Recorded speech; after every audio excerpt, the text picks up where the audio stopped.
In the United States, craft breweries are on the rise. These local breweries are adding a unique twist to the beer drinking experience. In other words, America's favorite drink just got crafty.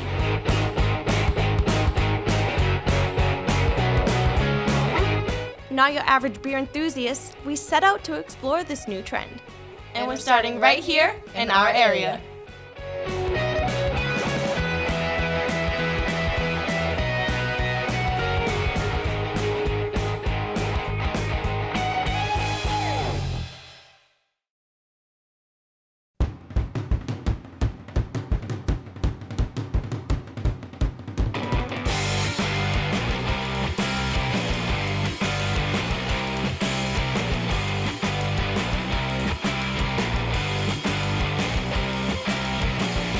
We're in Easthampton, Massachusetts, a city bordered by mountains and rivers and filled with artistic talents. All throughout Easthampton, you'll find rundown buildings reimagined into art studios, small businesses, and other creative establishments.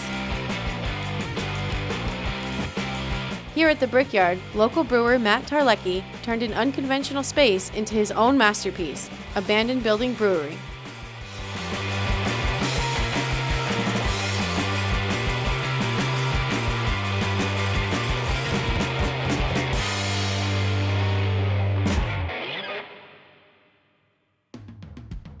My name is Matt Tarlecki, and I'm the owner and head brewer of Abandoned Building Brewery.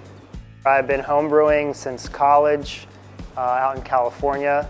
Started probably back in 2003 or 4, and ever since then just had a lot of interest in making beer. It was always a lot of fun. After receiving his master's in engineering, Matt, a Pennsylvania native, entered the corporate world while continuing his passion for homebrewing. After college, I moved from California back to Philadelphia, where my family lives at. Got a job at an engineering position there, doing civil engineering work, and at the same time was sort of doing some volunteer work for a local brew pub, entering a lot of homebrew competitions and just really getting excited about making beer. And after about 3 years of working in an office setting, got a little tired of it and started working on a business plan to start a brewery up here. And that's sort of, I guess, the seeds for how it started.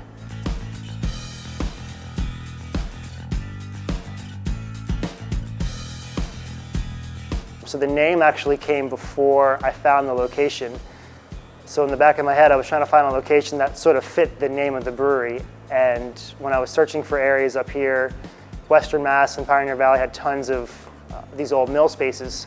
So when I found this location, it really just clicked right away that this was the spot where the brewery had to be. When the brewery opened up, it was basically just myself for the first year and a half. I did the brewing, the sales, delivery. I was at the tap room whenever we were open, doing beer tastings and festivals. So that got really tiring really quick. After that, things started to pick up after the first year. Our next employee was our assistant brewer, Paul. And then after that, we got a few more tap room people. They're here at the tap room Thursdays through Sunday. They help out with a lot of beer festivals we do also. We try to brew Monday, Tuesday, Wednesday. Those are the days the tap room isn't open. So if the brew day runs long, we're not affecting the tap room. Sometimes we have to because of production schedules or events. We're trying to get a beer ready for an event. And then there's a lot of planning involved as far as what we're brewing for that week, getting sales orders set up, ordering ingredients, checking in on our supply of beer. We're getting now into the beer event season, so planning events, 20, 30 emails a day usually going out and coming in. So I'm still doing some office work, but it's a lot more relaxed now, I'd say. Matt was drawn to the area for its local brewing ingredients. When I tell people I'm from Philadelphia, they're like, why did you choose the Pioneer Valley? The Pioneer Valley has a huge farming presence. So a lot of people that I knew in the area were growing their own hops. Valley Malt, which is in Hadley, we use a lot of their ingredients. They're one of the biggest maltsters in the Northeast, and they grow a lot of their own malt and do a lot of malting from barley coming from New York and Massachusetts and Maine. We use a lot of malt from them, and then we also started our own hop yard in Hadley also. From the farm to the table, the brewery offers 5 year-round beers, as well as a few rotating seasonals, each with its own unique story. The last thing that comes up when we make a beer is the name of it. The Penhurst Pale Ale was one of the first beers we made, and Penhurst is the name of an old abandoned insane asylum in Philadelphia. It goes back to sort of my hobby of exploring abandoned buildings. Let's see, Lola's Saison, which is another year-round beer we make. That actually is named after a person I met when I was traveling around in Belgium. So that's sort of a shout out to that person. Nightshade was fall seasonal at first, and then we brought it on year-round because people were really upset when we took it off the tap lines in the summertime. You know, the name has a different meaning behind it. We don't put any nightshade in it, so it's not poisonous to drink, obviously. But the name, you know, the shade of night, it's sort of like shadowy and dark, and it goes together with that style of beer. The best-selling beer, I'd say by far, is our Dirty Girl IPA, which is a West Coast style IPA. It's been the bestseller probably since we opened up.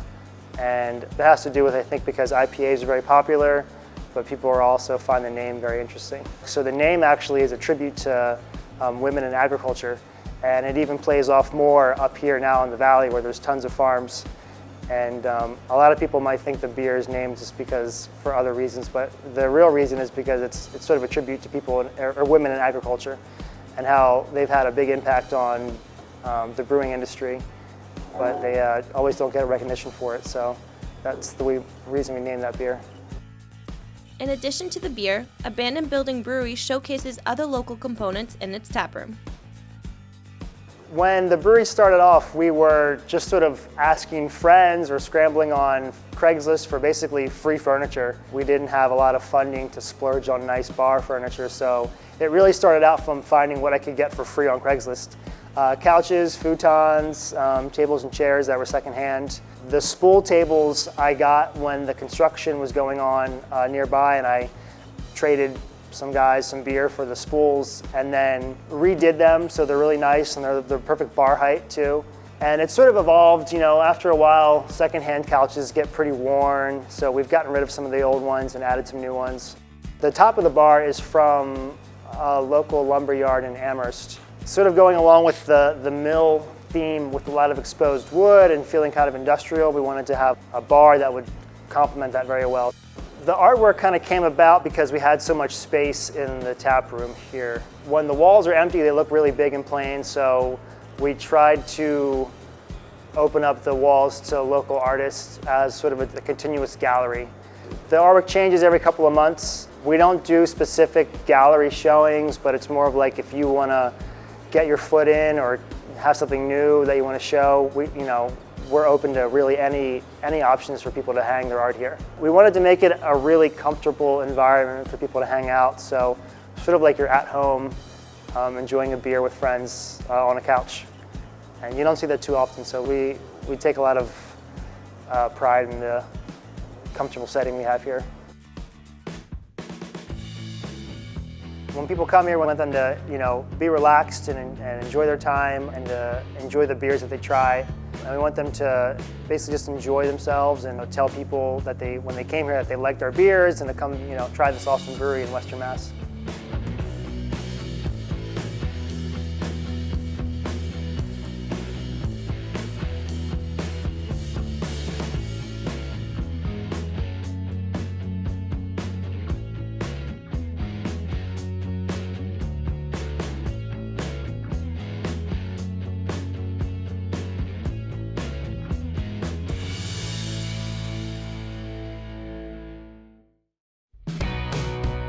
Twice a month, the setting moves outside for Food Truck Friday.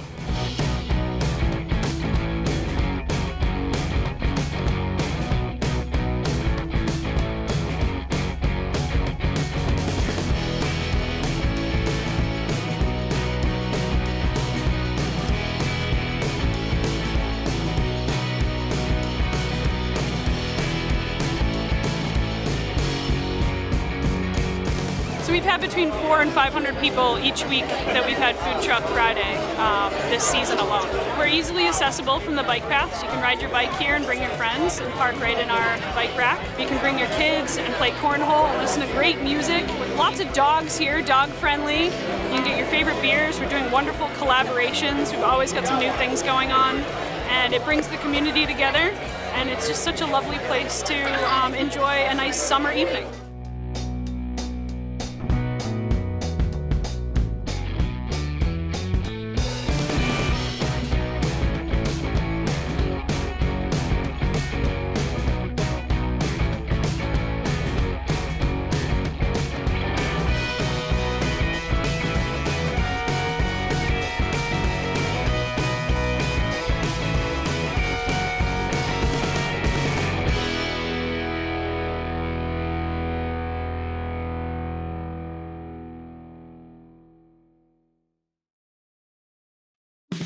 Back inside, Matt teaches me the art of beer tasting.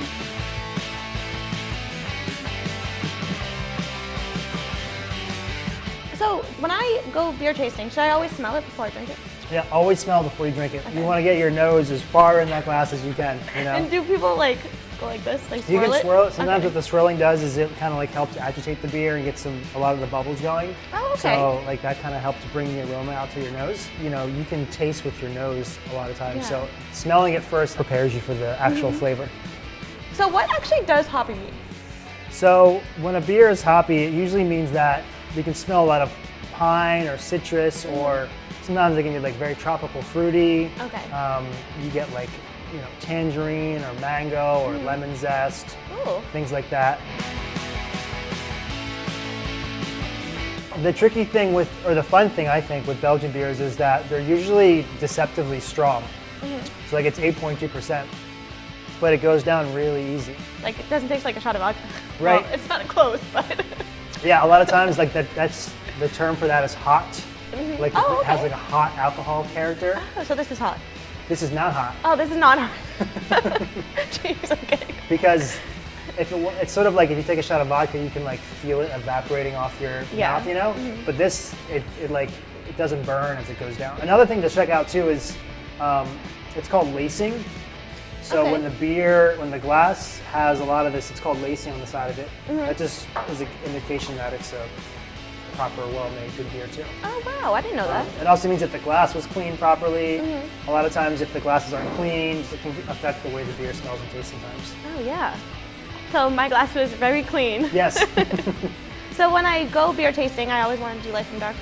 Generally light to dark or like least hoppy to more hoppy, just because the hoppier you get, it just really overpowers the senses.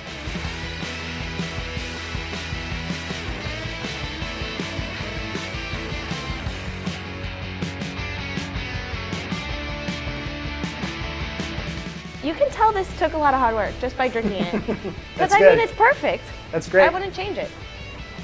Cheers. Cheers to that. Was that a good thing I said? Yeah, nice. Yeah. I can show you guys the brewery right now if you want to come follow me.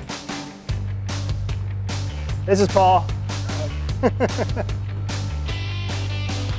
We run a 15-barrel brew house here. It's a 2-vessel setup, which means we've got our mash tun on one side and our boil kettle on the left side. The way our usual brew day starts is that there is a person up top in our grain room, which is up above. We've got our mill up inside there. The milled malt will follow the white pipe, which is our conveyor system, falls down to the top of the mash tun, goes through a device called a grist hydrator, which is basically hot water and the malt mixes together before it falls into the mash tun. So what you see there, those are the false bottom screens. When we separate the liquid, the false bottoms keep the grain in the mash tun and the liquid separate when they transfer over to the brew kettle.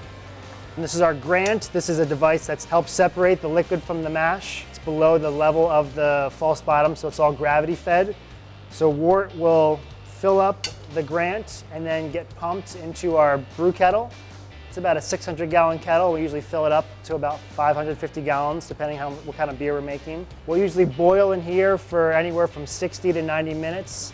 And this is also the portion of the brew day where we add hops to the beer. For some of our hoppier beers, we have lots of hops right at the end of the boil or in a portion called the whirlpool. So we add hops during that process because there's a lot of agitation in the kettle, but we're not adding a lot of heat, so we're extracting a lot of oils and flavors from the hops, but not imparting a lot of bitterness. After we whirlpool for about, depending on the beer, 5 to 10 minutes, let the beer sit for a few minutes, and then we'll pump it through our plate heat exchanger. It's a 2-stage plate heat exchanger, so we run cold city water and also our chilled glycol lines through it. So we'll use our food grade hoses to hook up to the end of the heat exchanger, and we'll pump into the bottom. So we've got 5 tanks total in the brew house. 2 of the tanks are 30-barrel fermenters. We've got 1 30-barrel bright tank, 1 15-barrel bright tank, and 1 15-barrel fermenter. We'll add yeast to the fermenter. The beers will ferment for anywhere from 3 to 6 days. Depending on the beer, we'll dry hop once or twice. The dry hop process usually lasts from 3 to 4 days. Once the beer is finished, we will transfer the beer. This is a racking arm, so inside the tank, the arm is curved. So if there is still a lot of hot material in the tank, we can rotate it so we're only pulling off fresh, clean wort. And we'll transfer it from one of the fermenters and we'll take it to our bright tank. In these tanks is where we force carbonate our beers. And then from there, we will package into different kegs we have. We also will package into 22-ounce bottles. And when we do canning, we have a mobile canner come in and they will package right off these tanks also. We self-distribute in Massachusetts, so we package these kegs here. We keep them in our cold storage facilities. We've got 2 different cold rooms. And then we will deliver them out to our customers throughout Massachusetts.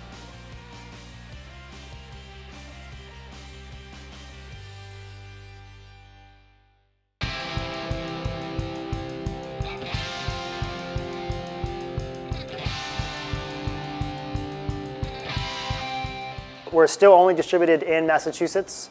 We're sort of adding new draft accounts and places where you can find our bottles and cans. Almost weekly, it seems like we get new calls. So we don't have any plans to expand out of state yet. I feel like there's just an endless supply of opportunity in this state. It's sort of like a never-ending process. Always trying to think of new techniques or new beers to make. It's a really creative process, and it really helps to have a good team behind you. There hasn't been a day where I've dreaded coming to work, so it's really exciting. Well, there you have it, the story of Abandoned Building Brewery. Thanks for joining us on our adventure to learn more about the ales in our area.